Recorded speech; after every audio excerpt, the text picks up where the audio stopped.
September 1, 2, 3 తారీఖుల్లో Visakhapatnam steel ప్లాంట్లో AITUC జాతీయ council సమావేశాలు జరుగుతూ ఉన్నాయి.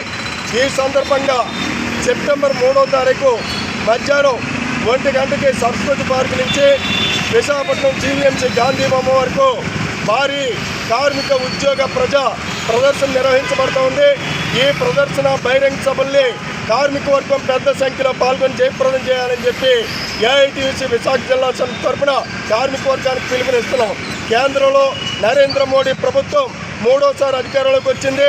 నేను అధికారంలోకి వస్తే 100 రోజుల్లో ధరలు తగ్గిస్తాం, నిరుద్యోగాన్ని నిర్మూలిస్తాం, విదేశాల్లో ఉన్న నల్లధనాన్ని తెచ్చి ప్రతి పేద కుటుంబానికి 15 లక్షలు ఇస్తామని మోడీ చెప్పి ఇవాళ అందుకు భిన్నంగా పరిపాలన సాగిస్తూ ప్రభుత్వ రంగ పరిశ్రమలని ప్రైవేటు బడా కార్పొరేట్ సంస్థలకి అప్పగిస్తూ ఉన్నారు.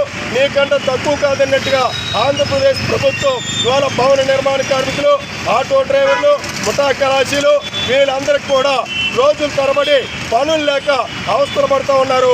కాబట్టి వీరందరికీ కూడా పనులు కల్పించే విధంగా ఇసుక ధరలు తగ్గించాలి, భవన నిర్మాణ కార్మిక సంక్షేమ బోర్డు పునరుద్ధరించాలి, ఆటో డ్రైవర్లు, చిల్లర వర్తకులు, ముఠా కళాశాలకి సంక్షేమ బోర్డు చేయాలని చెప్పి ప్రభుత్వ రంగ పరిశ్రమలు కాపాడాలని చెప్పి పరిశ్రమల్లో జరుగుతున్న ప్రమాదాలు నివారించాలని చెప్పి ప్రభుత్వాన్ని డిమాండ్ చేస్తున్నాం. లేని పక్షంలో ప్రజా ఆందోళన చేపడతామని ప్రభుత్వాన్ని హెచ్చరిక చేస్తా ఉన్నాం. కార్మికుల ఐక్యత వర్ధిల్లాలి.